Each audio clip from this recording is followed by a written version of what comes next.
सबसे पहले अब शायद 14 अप्रैल के पहले मिलना न हो, इसलिए सबसे पहले आप सभी को बंगाल के नववर्ष की बहुत बहुत शुभकामनाएं देता हूं और बंगाल की जनता को भी आपके माध्यम से बंगाल के नए साल की शुभकामनाएं देता हूं। मित्रों, 3 चरण का चुनाव हो चुका है। हम चौथे चरण में कल चुनाव में मतदाता अपना अपना वोट कास्ट करेंगे। मैंने जैसे पहले बता चुका हूं, तीनों चरण में भारतीय जनता पार्टी को अप्रत्याशित समर्थन बंगाल की जनता का मिला है। हमारे एक आकलन के हिसाब से 63 से 68 सीट, 63 to 68 सीट के बीच में भारतीय जनता पार्टी इस 3 चरण के अंदर जीत रही है। मित्रों,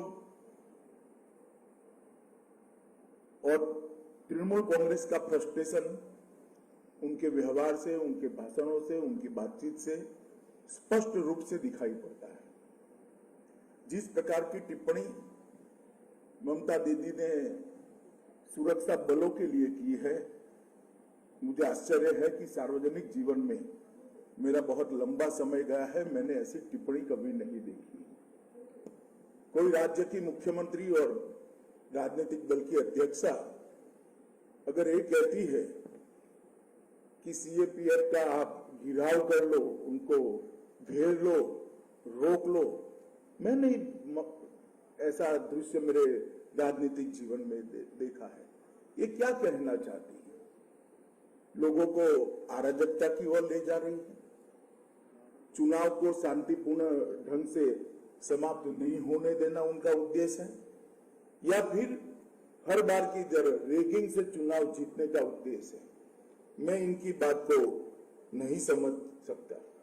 और वो बार बार आरोप लगा रही है कि गृह मंत्रालय के इशारे पर सीएपीएफ चुनाव को डिस्टर्ब कर रहा है। दीदी को मैं एक कॉमन सेंस की बात बताना चाहता हूं कि सीएपीएफ जब चुनाव के काम में लगते हैं तब गृह मंत्रालय का कंट्रोल नहीं होता है। पैरामिलिट्री फोर्सेस पर कंट्रोल चुनाव आयोग का होता है। इतनी सादी सीधी बात भी अगर उनको मालूम नहीं है तो मैं मानता हूं कि उनकी बौखलाहट बहुत बड़ी हो गई। हमारे कार्यकर्ताओं पर लगातार हमला होना, हमारे प्रदेश अध्यक्ष दिलीप घोष पर विगत 2-3 दिनों में ही हमला हुआ। कल भवानीपुर में पुलिस स्टेशन के अंदर हमारे कार्यकर्ता बैठे थे, तब उन पर हमला हुआ। और इस हमले के खिलाफ तृणमूल कांग्रेस के एक भी नेता की खंडन की टिप्पणी नहीं है। ये लोग मुख इशारा कर रहे हैं, मौन इशारा कर रहे हैं कि आप करिए। सार्वजनिक जीवन में इतना तो एक आम बात होती है कि किसी भी हिंसा, किसी भी प्रकार की हिंसा होती है, किसी भी राजनीतिक दल के कार्यकर्ताओं पर हिंसा होती है, सभी लोग इसकी निंदा करते हैं, भर्त्सना करते हैं। मुझे लगता है कि इससे भी तृणमूल कांग्रेस अपना आपा खो बैठी है। जिस प्रकार से इन्होंने माइनॉरिटी वोटर्स को अपील की है कि एकजुट हो जाइए और तृणमूल कांग्रेस के लिए वोट करिए, वो बताता है शायद उनके माइनॉरिटी वोट भी अब धीरे धीरे धीरे धीरे धीरे उनसे खिसक रहे हैं, कहीं और जा रहे हैं, और ये डर भी उनको सता रहा है। वरना इस प्रकार की अपील किसी भी मुख्यमंत्री के मुंह से, किसी भी पार्टी के अध्यक्षा के मुंह से मैं नहीं मानता कि ये उचित है। इस प्रकार के काम करने की बजाय दीदी को चाहिए कि हार के कारणों का एनालिसिस करें। बंगाल की जनता क्यों उनके खिलाफ है, उसका उनको एनालिसिस करना चाहिए। दीदी, बंगाल की जनता आपके खिलाफ है क्योंकि कानून और व्यवस्था की परिस्थिति पूर्णतया चरमरा गई है। बंगाल की जनता आपके इसलिए खिलाफ है कि यहाँ पर घुसपैठ बेरोक टोक आपने होने दी है। अब तो कलकत्ता में बैठे हुए बंगाली बाबू को भी चिंता है कि 10 साल के बाद कलकत्ता की क्या स्थिति होगी घुसपैठ अगर इसी तरह से चलती रही। बंगाल की जनता इसलिए आपके खिलाफ है। लाखों करोड़ों जो शरणार्थी आए हैं बांग्लादेश से, उनको नागरिकता देने का कानून मोदी जी लेकर आए। सीएए, अब सीएए का विरोध कर रही है, इसलिए हमारे बंगाल के मतदाता आपके खिलाफ है। तुष्टीकरण की आपकी जो राजनीति रही, इसके लिए बंगाल की जनता आपके खिलाफ है। दुर्गा पूजा में मूर्ति का विसर्जन करने के लिए कोर्ट की सहायता लेनी पड़ती है, सर्कुलर होते हैं, कुछ एरिया में सरस्वती पूजा नहीं होती।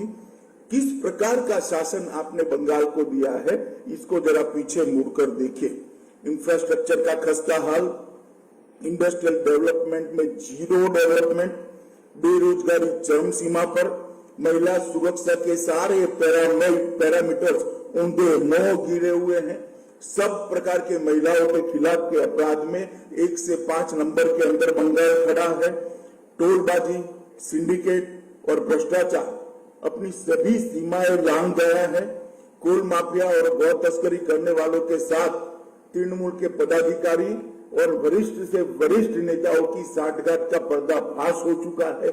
आप किस आधार पर बंगाल की जनता से बंगाल का वोट मांगना चाहती हैं? ढेर सारी जन कल्याण की योजनाएं जो मोदी जी ने बंगाल के लिए भेजी, उसको आप नीचे नहीं पहुंचने देती है। चाहे आयुष्मान भारत की योजना हो, चाहे प्रधानमंत्री जी ने किसानों के लिए 6,000 रुपया प्रति साल भेजा है उसकी योजना हो, चाहे ग्रामीण सड़क बनाने की प्रधानमंत्री ग्रामीण सड़क योजना का विस्तार हो, चाहे रेलवे के एक्सपेंशन की बात हो, हर चीज में आपने अडंगा लगाया है। राजनीतिक दृष्टिकोण से मोदी जी लोकप्रिय न हो जाए इसके भय से बंगाल के विकास को धीरा करने का काम, रोकने का काम आपने कहा है।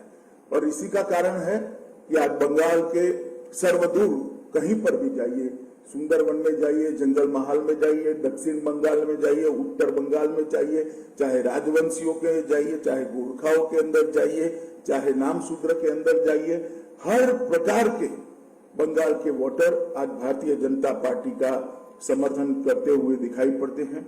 और कई विशिष्ट लोग भारतीय जनता पार्टी में जुड़े हैं इतना नहीं, पहली बार चुनाव लड़ने का साहस भी किया है। मैं साहस शब्द इसलिए प्रयोग करता हूं कि उनकी फितरत में चुनाव लड़ना नहीं था। कभी वो चुनाव लड़ने की अपने जीवन में सोचे भी नहीं होंगे, परंतु बंगाल की स्थिति देखकर उनको भी लगता है कि अब समय आ गया है, उनको भी आगे आने पड़ेगा अगर बंगाल को बचाना है। कई सारे ऐसे लोग हैं, अर्थशास्त्री अशोक लहरी जी, वैज्ञानिक गोवर्धन दास, लेफ्टिनेंट जनरल सुब्रतो शाह, हमारे वरिष्ठ लेखक और पत्रकार सपन दास गुप्ता, इस प्रकार के कई लोग बंगाल के आज भारतीय जनता पार्टी के साथ जुड़े हैं। और बंगाल का जो डिटोरिएशन हुआ है वो हर पैरामीटर में दिखाई पड़ता है। प्रति व्यक्ति आय में 22वें स्थान पर भारत में है। सकल राज्य घरेलू उत्पादन की वृद्धि में 31वें स्थान पर है। राजस्व की वृद्धि, रेवेन्यू की इंक्रीज में वो 10वें स्थान के नीचे है। उद्योग क्षेत्र के जीएसवीए में 20वें स्थान पर है। और देश में जो कंट्रीब्यूशन बंगाल का जीडीपी में 30% था, वो घटता 3.3% पर आ गया है। यही बताता है कि बंगाल की स्थिति कितनी खराब है। हमने हमारे घोषणा पत्र के अंदर ढेर सारे संकल्प हम लेकर आए हैं जो बंगाल को सर्वस्पर्शीय, सर्वसमावेशी, हर एक कोने को स्पर्शने वाला, हर व्यक्ति का समावेश करने वाला विकास देगा और बंगाल को सोनार बांग्ला बनाएगा। जहां तक आर्थिक विकास की बात है, हमने सोनार बांग्ला आर्थिक पुनरुत्थान टास्क फोर्स का गठन करने की बात करी है, जिसमें देश के जाने माने अर्थशास्त्री होंगे जो आगे बंगाल को कैसे ले जाना इसकी रणनीति तैयार करेंगे। इन्वेस्ट बांग्ला की स्थापना कर निवेश तेजी से आए इसके लिए एक सरल पद्धति का हम इजाद करेंगे। ईज ऑफ डूइंग की जो तालिका है उसमें देश में बंगाल तीसरे नंबर पर लाने का हमने संकल्प किया है। 100% गारंटी कवर के साथ एमएसएमई को 10 लाख की लोन कोई भी कोलेटरल गारंटी के बगैर देने के लिए हम योजना लेकर आए हैं। गुरुदेव रूरल एडवांसमेंट मिशन के तहत लगभग 2 लाख करोड़ ग्रामीण इंफ्रास्ट्रक्चर में इन्वेस्ट करने का भारतीय जनता पार्टी की सरकार ने तय किया है। उज्जवल बांग्ला मिशन के तहत शहरी क्षेत्रों के इंफ्रास्ट्रक्चर के लिए 5 साल में 30,000 करोड़ रुपया इन्वेस्ट कर हम इसको आगे बढ़ाएंगे। पूरे प्रदेश के अंदर सड़कों का जाल बिछाने के लिए 1 लाख करोड़ के इन्वेस्टमेंट की लक्ष्य हमने तय किया है और हर परिवार में कम से कम एक रोजगार देने का संकल्प हमने यहाँ पर आप लोगों के सामने रखा है। कृषि के लिए भी 10,000 रुपया प्रति साल हर किसान को दिया जाएगा। जो 18,000 रुपया अब तक बाकी है वो केंद्र सरकार की सहायता से सरकार बनने के 1 सप्ताह के अंदर ही हर किसान के बैंक अकाउंट में सीधा ट्रांसफर कर दिया जाएगा। 75 लाख किसानों को 18,000 रुपया 1 सप्ताह के अंदर जो उसका अधिकार है हम देने का काम करेंगे। छोटे और सीमांत किसानों के और भूमिहीन मजदूरों के बच्चों को केजी से पीजी तक की पूरी शिक्षा का भार बंगाल सरकार वहन करेगी। महिलाओं के लिए भी हम ढेर सारी चीजें लेकर आए हैं। महिलाओं के लिए सरकारी नौकरियों में 33% आरक्षण देकर जो अब तक की कमी है इसको पूरी कर बरोबरी पर लाने का हम काम करेंगे। सभी महिलाओं के लिए, बच्चियों के लिए केजी से पीजी तक की शिक्षा हम मुफ्त करेंगे। पब्लिक ट्रांसपोर्ट में महिलाओं का आवागमन हमने फ्री ऑफ कॉस्ट करने का वादा बंगाल की महिलाओं को किया है। उत्तर बंगाल को जितना निग्लेक्ट आज तक किया गया है मैं मानता हूं किसी भी सरकार ने नहीं किया। कुछ मायनों में तो दीदी ने कम्युनिस्टों को भी अच्छा कहला है। उत्तर बंगाल के विकास के लिए दीदी के सरकार ने सबसे ज्यादा अन्याय किया है। ना कोच राजवंशियों की चिंता हुई, ना गोरखाओं की चिंता हुई। चाय और तंबाकू वहां के प्रमुख उत्पाद है, इसके लिए भी कोई उचित रणनीति लेकर नहीं आए और ढेर सारी चीजें ऐसी है जो उत्तर बंगाल को आज परेशान करी है। हमने उत्तर बंगाल के विकास के लिए एक उत्तर बंगाल विकास बोर्ड की स्थापना करने का निर्णय किया है।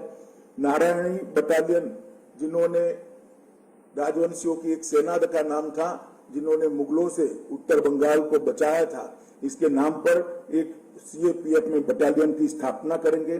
ठाकुर पंचानन बर्मन के नाम पर एक संग्रहालय और एक भव्य स्मारक बनाएंगे 250 करोड़ रुपए के खर्च से। मदन मोहन मंदिर, कमलेश्वरी मंदिर, जलपेश मंदिर, इसको एक पर्यटन का केंद्र बनाकर एक सर्किट बनाने का काम करेंगे। बहादुर वीर चिला रॉय के सम्मान में कूच बिहार में एक पैरामिलिट्री ट्रेनिंग सेंटर की स्थापना करेंगे। उत्तर बंगाल में एक केंद्रीय विश्वविद्यालय, सेंट्रल यूनिवर्सिटी बनाई जाएगी। उत्तर बंगाल में एक एम्स बनाया जाएगा और कलकत्ता और सिलीगुड़ी के बीच में नेताजी सुभाष चंद्र बोस 700 किलोमीटर का रोड का निर्माण कर उत्तर बंगाल को कलकत्ता के साथ जोड़ने का हम काम करेंगे। बागडोगरा हवाई अड्डे को अंतर्राष्ट्रीय हवाई अड्डे के रूप में परिवर्तित करेंगे। सिलीगुड़ी में मेट्रो की सेवा शुरू करेंगे। सिलीगुड़ी में एक आईटी पार्क की स्थापना होगी। उत्तर बंगाल में अन्नदाता मेगा फूड पार्क की स्थापना करेंगे। एक चाय पार्क भी निर्माण करेंगे। इसके अंदर विशेष रूप से 100 करोड़ रुपए की लागत से चाय के औषधीय गुणों का रिसर्च करने का काम होगा। हर्बल दवाइयों के निर्माण के लिए भी एक हर्बल फार्मा पार्क की स्थापना करेंगे और गोरखा उपजातियों को अनुसूचित जनजाति की रूप में मान्यता देने के लिए भी हम काम करेंगे। एक भव्य गोरखा स्वतंत्र सेनानी संग्रहालय दार्जिलिंग में बनाएंगे। राजवंशी भाषा को बढ़ावा देने के लिए राजभोगी भाषा को स्कूलों में कक्षा 10 तक के पाठ्यक्रम में स्थापित करेंगे और जितने भी चाय बागान, सिनिकोना गार्डन और फॉरेस्ट विलेज और डीआई के निवासी है उनको पट्टा देकर जमीन के हम मालिक बनाएंगे। हमने कलकत्ता की स्थिति को सुधारने का भी संकल्प किया है। आज तक कलकत्ता पर 10 साल के अंदर जस का तस जैसे कम्युनिस्ट छोड़कर गए थे वैसा ही रखा है। एक जमाने में सिंगापुर के डेवलपमेंट का मॉडल कलकत्ता का हुआ करता था। आज वो कलकत्ता की स्थिति बहुत गिरी हुई है। हमने सोनार बांग्ला का हमारा जो अभियान है उसकी शुरुआत कलकत्ता से होगी। सिटी ऑफ जॉय को हम सिटी ऑफ जॉय तो रहेगा ही रहेगा, बाद में सिटी ऑफ फ्यूचर में भी उसको कन्वर्ट करने का हम काम करेंगे। कोलकाता के लिए 22,000 करोड़ का कलकत्ता डेवलपमेंट फंड निर्माण करेंगे, जो कलकत्ता के कंप्लीट इंफ्रास्ट्रक्चर को फिर से एक बार स्ट्रेंथ देने का काम करेगा। घरेलू उपयोग के लिए 200 यूनिट तक की बिजली हम फ्री करेंगे। अगले 5 वर्षों में कलकत्ता को भारत के वित्तीय केंद्र के रूप में एक आर्थिक राजधानी बनाने के लिए हम एक कमेटी बनाकर इसको आगे बढ़ाएंगे। कलकत्ता स्टॉक एक्सचेंज को आर्थिक गतिविधियों के लिए हम फिर से पुनर्जीवित करने का प्रयास करेंगे। नए आईटी पार्क की स्थापना करेंगे और मौजूदा आईटी पार्क के अंदर 300 करोड़ रुपया और इन्वेस्ट कर इसको ज्यादा लॉजिकल बनाने का काम करेंगे। एक नए जैव प्रौद्योगिकी पार्क की स्थापना करेंगे जो 100 करोड़ के खर्च पर होगा। सभी इमारतों को इसका फायर ब्रिगेड का दृष्टि से ऑडिट कर हम इसको सेफ बनाने का काम करेंगे। एक नए अग्निशमन केंद्र की स्थापना और नए अग्निशमन कॉलेज की स्थापना कलकत्ता में करेंगे। हर कोने में सीसीटीवी का जाल बुनकर कलकत्ता को गुंडों से मुक्त कराने का काम करेंगे और एक ही कार्ड से मेट्रो, लोकल ट्रेन और बसों के लिए एकीकृत परिवहन कार्ड लॉन्च करेंगे, जो काफी बड़ी मात्रा में कलकत्ता के निवासियों की परेशानी को कम करेगा। 10 बहुमंजिला पार्किंग स्थान का हम निर्माण करेंगे। 1500 करोड़ की खर्च से स्वच्छ कलकत्ता का एक फंड बनाएंगे।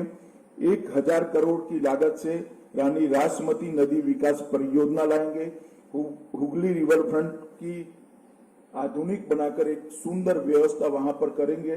कालीघाट में आदि गंगा नदी को पुनर्जीवित कर उसको कचरे डालने से प्रतिबंध लगाकर फिर से एक बार गौरव देने का काम करेंगे।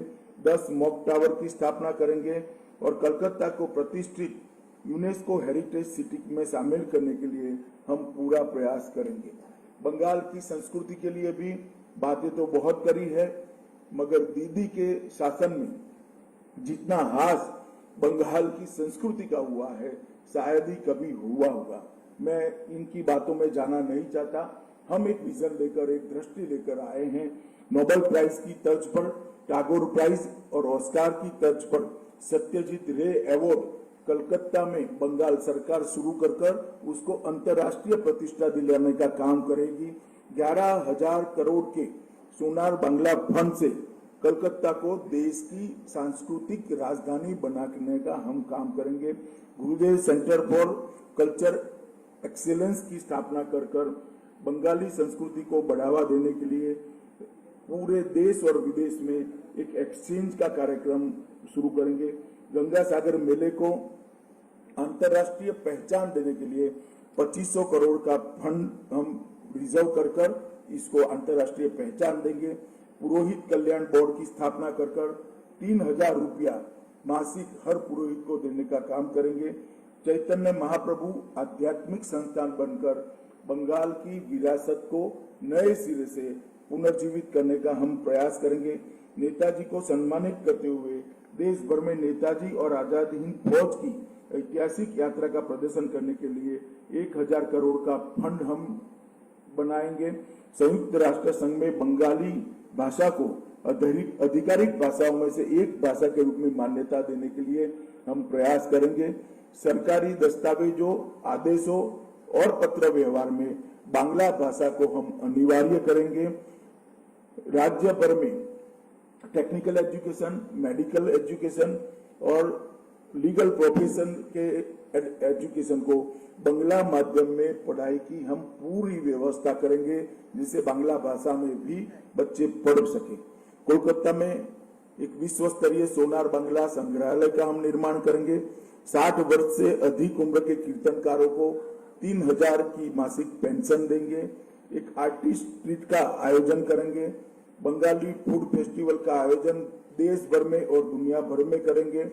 3 दिवस का त्योहार बांग्लार आलो का आयोजन करेंगे और सुभाष चंद्र बोस, ईश्वर चंद्र विद्यासागर, बंकिम चंद्र चट्टोपाध्याय, रासबिहारी बोस और महर्षि अरविंदो जैसे बंगाली नायकों के नाम पर एजुकेशन चेयर देश भर की सभी यूनिवर्सिटियों में और कुछ अंतर्राष्ट्रीय यूनिवर्सिटियों में भी बनाने का काम करेंगे और 1000 करोड़ के कोष के साथ बंगाली कलाकार कल्याण बोर्ड की भी हम स्थापना करेंगे।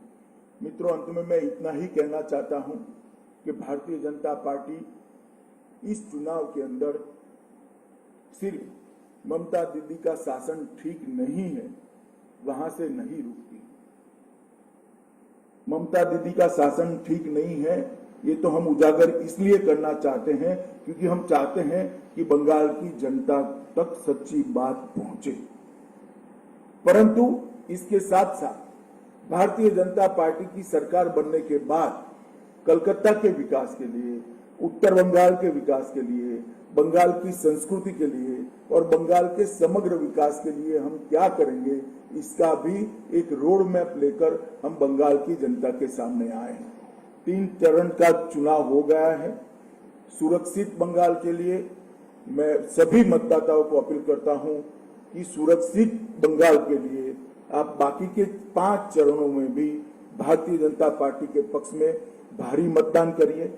विकसित बंगाल के लिए भी भारतीय जनता पार्टी के पक्ष में भारी मतदान करिए और सोनार बांग्ला के निर्माण के लिए भी भारतीय जनता पार्टी के पक्ष में भारी मतदान करिए।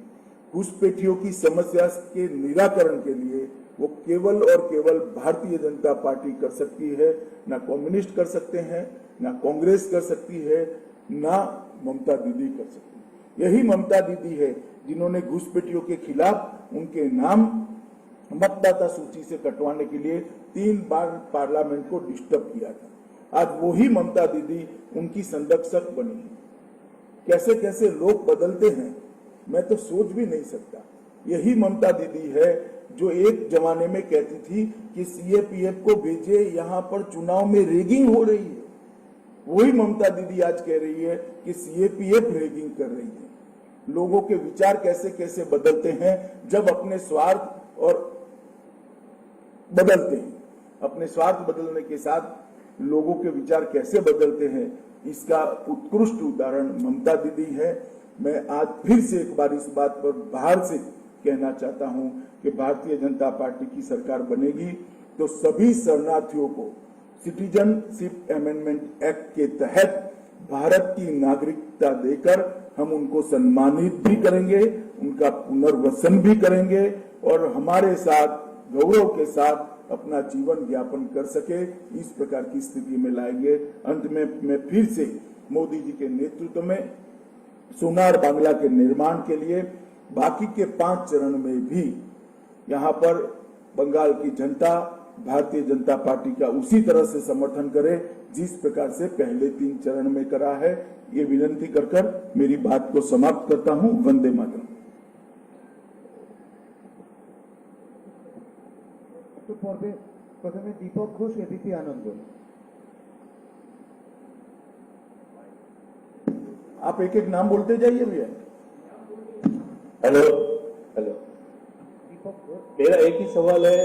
तो बाबा दीपक भाई खड़े हो जाइए, आप दिखाई करने चाहिए ना, ऐसे कैसे चले। कैमरा इंस्ट्रक्शन हो जाए सर पीछे। तो ये कैमरा वाला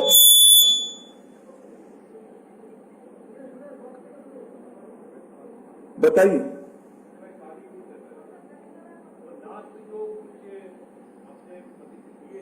माइक घोषणा की है, जैसे अंतर्राष्ट्रीय स्तर पर सत्यजीत राय, रविंद्रनाथ टैगोर के नाम पे पुरस्कार चालू करेंगे और अंतर्राष्ट्रीय स्तर पर बंगाल की संस्कृति को सामने लाने के लिए हम कोशिश करेंगे। तो इसके साथ विधानसभा चुनाव का तो कोई डायरेक्ट संबंध है नहीं। अब चाहते हैं तो अभी भी कर सकता है इस चीज को। आप ये बात समझ ही नहीं रहे। मैं बनने वाली भारतीय जनता पार्टी की बंगाल सरकार ये प्रयास करेगी ये कह रहा हूं, जो दीदी ने नहीं किया है। धन्यवाद।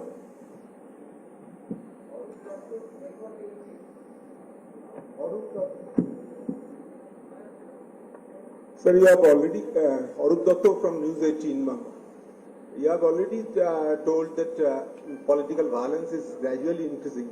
तो अभी जो 2-3 फेज इलेक्शन हुआ था, तो उसके बाद में जो देखा है, political violence, political clash in between, particularly TMC and BJP is gradually increasing.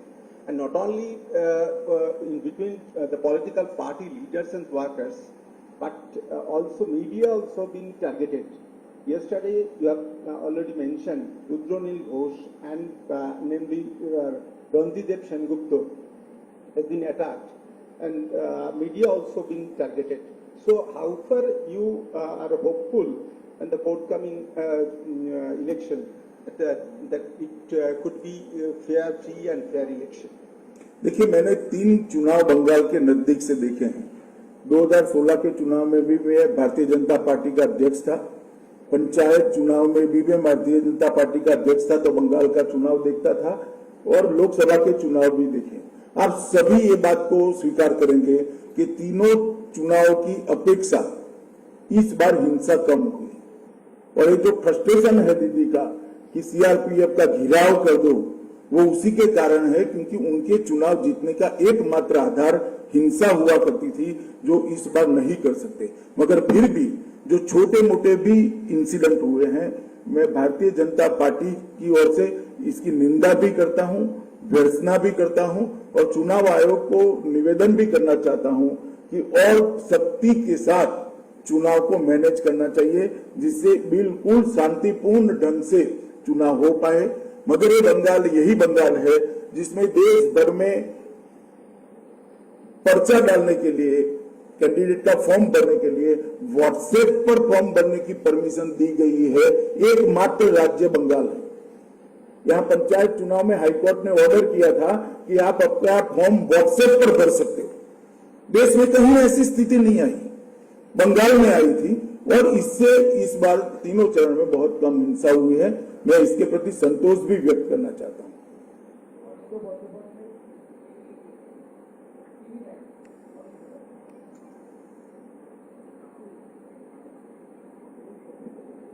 Sir,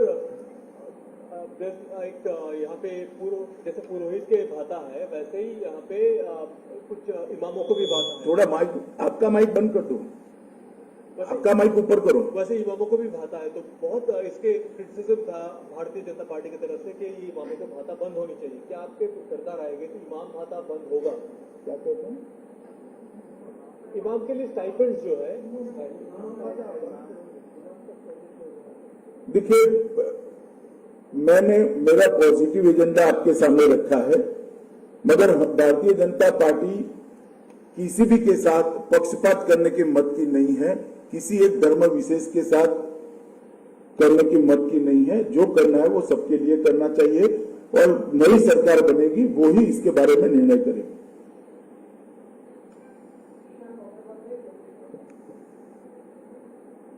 Ishan 24 घंटा।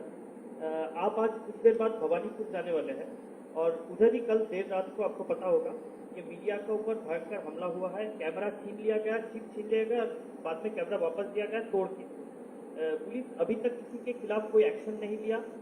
टीवी पर आइडेंटिफाई किया गया है कौन लोग हमला किए, इसके बारे में आप कुछ बोलेंगे? मैं जरूर मानता हूं कि चुनाव आयोग ने मीडिया पर के हमले को बहुत गंभीरता से लेना चाहिए, तुरंत एक्शन लेना चाहिए। भारतीय जनता पार्टी के कार्यकर्ता जो कंप्लेन रजिस्टर करने गए थे, उनका भी पुलिस स्टेशन के अंदर घिराव करके उनको पीटा गया है। ये बहुत गंभीर बात है, और इस पर तुरंत कदम उठाना चाहिए। Amit Pandey ji, TV 18। Amit Pandey, news 18 India two. Sir, TMC लगातार ये आरोप लगाती रही है कि पैसे बांटकर भीड़ जुटाई जा रही है, और इसीलिए लोग आ रहे हैं, 1000 ऊपर भी बांटे जा रहे हैं। देखिए, इस बार शायद देश के सभी चुनावों से 10 गुना कैमरे बंगाल में लगे हुए हैं। हम कहीं पर करते तो जरूर आप लोगों की नजर में कहीं ना कहीं आ जाएगा। दीदी के आरोप पर आप आधार मत रखिए, बहुत फ्रस्ट्रेटेड है तो कई प्रकार के आरोप लगा दिए। मोनू गद्दी, एबीपी न्यूज। अवश्य मेरा सवाल है कि ममता बनर्जी ने बार बार आरोप लगाए हैं कि ये कहा है कि सारे मुसलमान एक साथ एक जगह वोट दें, सारे वोट एक जगह एक साथ वोट पड़े। किस तरह से आप देखते हैं, क्योंकि जहां तुष्टीकरण तो वहीं दूसरी ओर ध्रुवीकरण की राजनीति बंगाल में पिछले कुछ महीनों में बहुत ज्यादा देखी गई है। और दूसरा, गौतम देव जो मंत्री है बंगाल की सरकार के, धमका रहे हैं, वीडियो है वोटर्स के लिए कि अगर वोट नहीं दिया पार्टी को तो पार्टी चुनाव के बाद बाहर निकाल देगी। कैसे देखते हैं? देखिए, ममता दीदी को लगता है कि इन्होंने जो अपील की है माइनॉरिटी को, मुस्लिमों को, कि आप तृणमूल कांग्रेस को ही वोट दीजिए, एकजुट होकर वोट दीजिए। ममता दीदी समझती है कि अकेले मुसलमान ही इसको सुन रहे हैं। मैं दीदी को ही बताना चाहता हूं, बाकी लोग भी सुन रहे हैं इसको, तो बाकी के लोगों ने तय करना है, मुस्लिमों ने भी ये तय करना है कि इस प्रकार के धर्म के आधार पर ध्रुवीकरण कर चुनाव करना क्या ठीक है। बाकी के लोगों ने भी ये सोचना है कि भाई आपसे तो मांगते ही नहीं है तो आपको देना क्या ठीक है, ये तय करना पड़ेगा।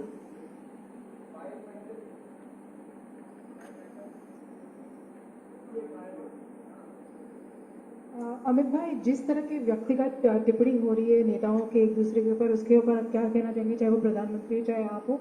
आज ही टीएमसी के नेता ने कहा है कि बीजेपी का हर एक नेता इंक्लूडिंग आप एक जुमलेबाज है। चलिए, ऐसी टिप्पणियां चुनाव में चलती रहती है, आप भी सीरियसली मत लो, मैं भी नहीं लेता।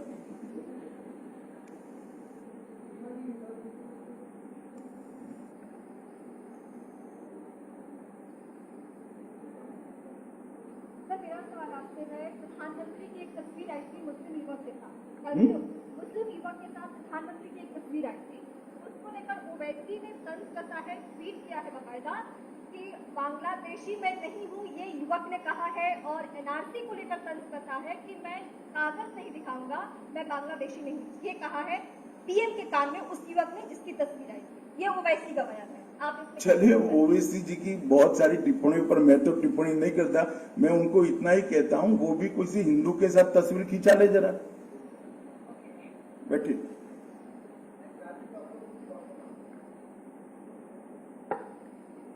नमस्कार, राजू चक्रवर्ती, वर्तमान न्यूज़पेपर। सर, मेरा दो क्वेश्चन है। एक तो हाल ही में देखा गया है अध्यक्ष जी नड्डा जी का श्रीरामपुर चुचरा का जो रैली था वो कैंसिल हुआ। अब खुद झारग्राम साउथ 24 परगना की रैली में पर्सनली हाजिर नहीं हुए, जोगी जी के रैली में भी लोग नहीं आ रहे हैं।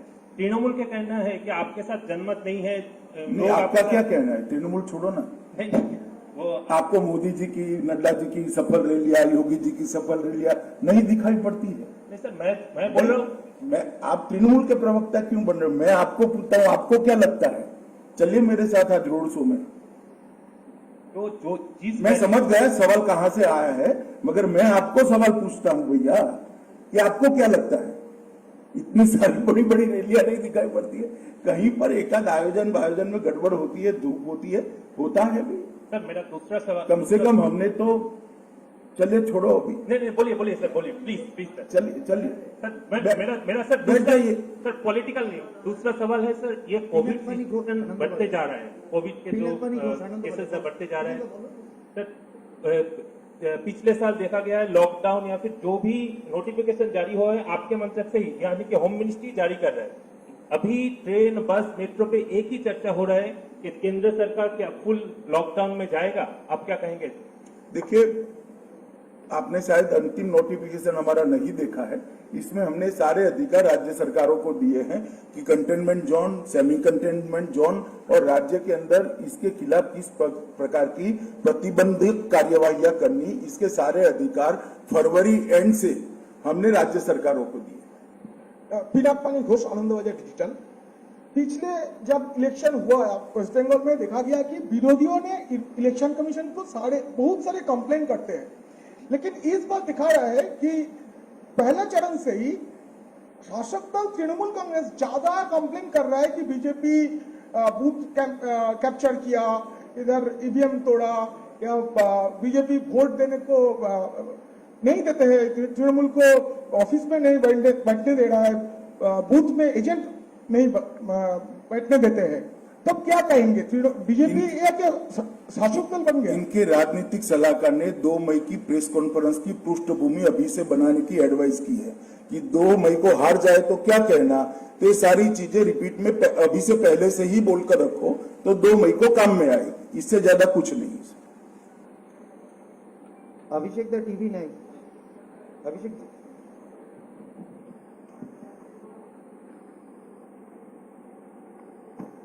अमित जी, अभिषेक उपाध्याय, टीवी 9 भारतवर्ष से।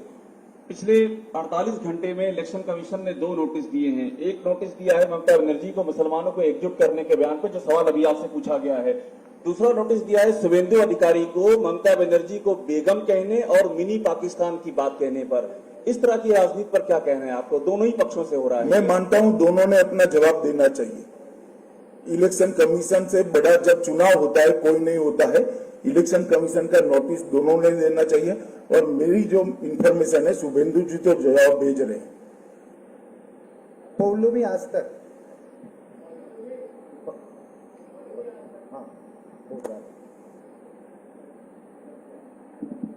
सर, मेरा सवाल ये है कि आपने कहा था कि जब मैनिफेस्टो रिलीज कर रहे थे कि सीएए जो पहली कैबिनेट मीटिंग में इम्प्लीमेंट हो जाएगा, पर आपने ये भी कहा था कि draft of rules will be done after the vaccination process. So I need clarity on that. Clarification इतना ही है कि यहाँ की सरकार ने सीए के विरोध में एक स्टैंड लिया है, एक रिजोल्यूशन करा है।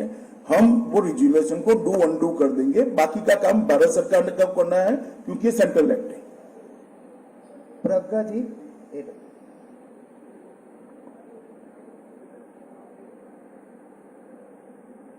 सर, आपने कहा ममता बनर्जी और शुभेंदु जी अपना जवाब इलेक्शन कमीशन को देंगे, पर ममता बनर्जी रैली में जवाब दे रही है इलेक्शन कमीशन की जगह। उन्होंने कहा है कोई फर्क नहीं पड़ता चाहे मुझे 10 नोटिस इशू हो जाए, बल्कि इलेक्शन कमीशन को नरेंद्र मोदी जी से पूछना चाहिए, वो हिंदू मुस्लिम कर रहे हैं, उनको क्यों नोटिस नहीं जाता। इलेक्शन कमीशन पे भी अस्पर्शन कास्ट कर रही है ममता। देखिए, आपके सवाल का एड्रेस गलत है। आधा सवाल इलेक्शन कमीशन को पूछना है, आधा ममता जी को पूछना है। 2 में से एक सवाल मुझे नहीं है। वसुधा जी, इकोनॉमिक टाइम्स है। अमित भाई, इसके बाद मुर्शिदाबाद और कलकत्ता के चुनाव आएंगे जिसमें आपके ऑर्गेनाइजेशनली आप लोग इतने स्ट्रांग नहीं है, तो इन दोनों जगहों में आप गलत फहमी में है। स्ट्रांगली है हमारा ऑर्गेनाइजेशन। मुर्शिदाबाद और नहीं, आपकी गलत फहमी में पहले क्लियर कर देता हूं। दोनों जगह हमारा ऑर्गेनाइजेशन अच्छा है और हम अच्छे से चुनाव लड़ेंगे। आप पूछिए। नहीं सर, मुर्शिदाबाद और कलकत्ता जोन, ये जो कलकत्ता सिटी है और मुर्शिदाबाद है, ये दोनों ऐसी डिस्ट्रिक्ट हैं जहाँ पे आप लोगों के इतने बड़े गेम्स हुए नहीं थे 2019 में, और अच्छे नंबर ऑफ सीट्स है वहाँ पे। तो ये दोनों डिस्ट्रिक्ट्स में आपका क्या चाहते हैं? 2019 के बाद गंगा में बहुत पानी बह चुका है और बंगाल की जनता का मूड भी बहुत परिवर्तित हुआ है। 2019 में सबके मन में शंका थी कि भारतीय जनता पार्टी जीत पाएगी या नहीं जीत पाएगी। जब 18 सीट जीते तब ये शंका निर्मूल हो चुक गई है। मानो हर चरण में जिस प्रकार से ये सीटें भी आती है, दक्षिण कलकत्ता की भी सीटें तीसरे चरण में आई है, उसके ट्रेंड मेरे पास है। बहुत बड़ा परिवर्तन दिखाई पड़ता है। नीरज जी, एबीपी।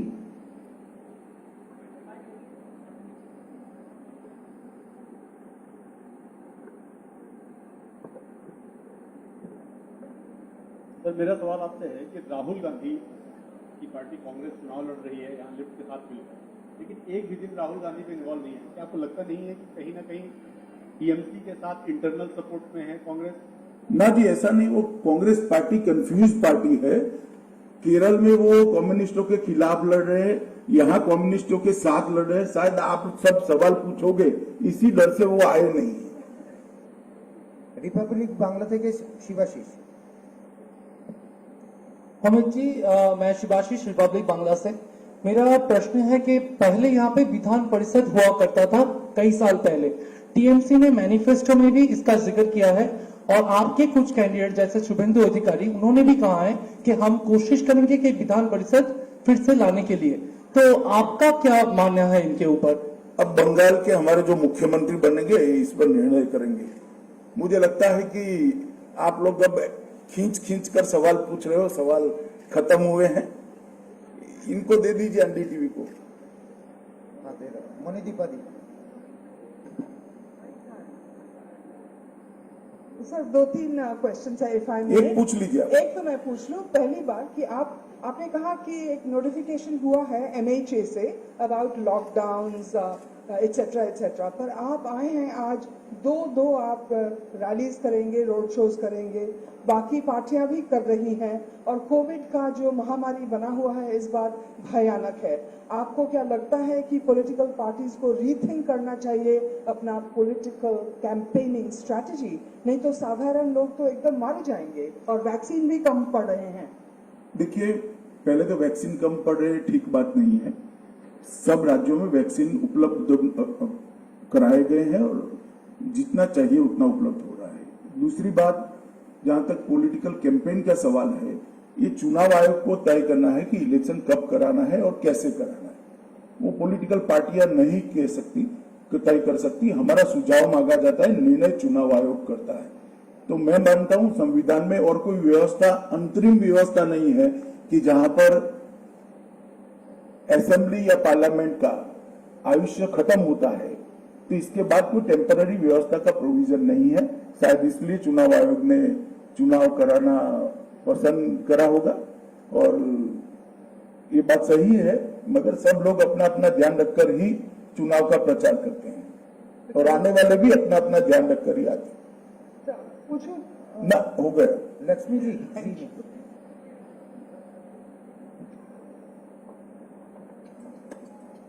सर, मैं लक्ष्मी, जी मीडिया से मेरा सवाल ये है कि सेकंड फेज में केशवपुर क्षेत्र पर जब लोगों को वोट नहीं डालने दिया जा रहा था, हमने वो खबर दिखाई, उसके बाद हमारी टीम पर हमला हुआ।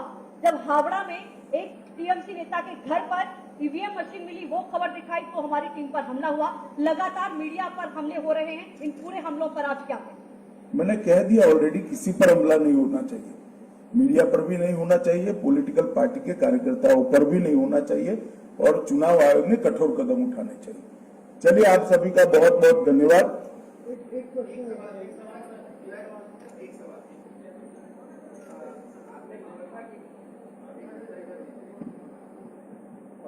माननीय गृहमंत्री, मैं सुमंत रायचौधरी, ईटीवी भारत से। एक तो ये माना जाता है कि बंगाल के नए उद्योग की स्थापना के लिए 2 रुकावट है। एक है जमीन नीति, जिसका आंकड़े में सिंगूर में मोटर फैक्ट्री होते होते रह गया।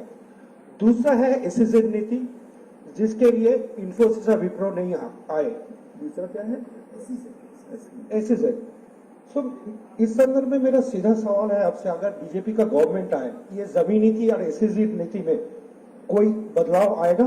देखिए, हमने कहा है कि जितनी भी जमीन खाली पड़ी है, इसका एक लैंड बैंक बनाएंगे, और भूमि अधिग्रहण के लिए किसानों के साथ, इंडस्ट्रियलिस्टों के साथ और एडमिनिस्ट्रेशन तीनों बैठकर एक एमिकेबल सॉल्यूशन और इसका रास्ता ढूंढेंगे। संवाद से, डायलॉग से हर चीज का रास्ता निकलता है। हर राज्य ने निकाला है, जिनको नहीं करना है वो बहाने बताते हैं। धन्यवाद। चले, हो गए यार।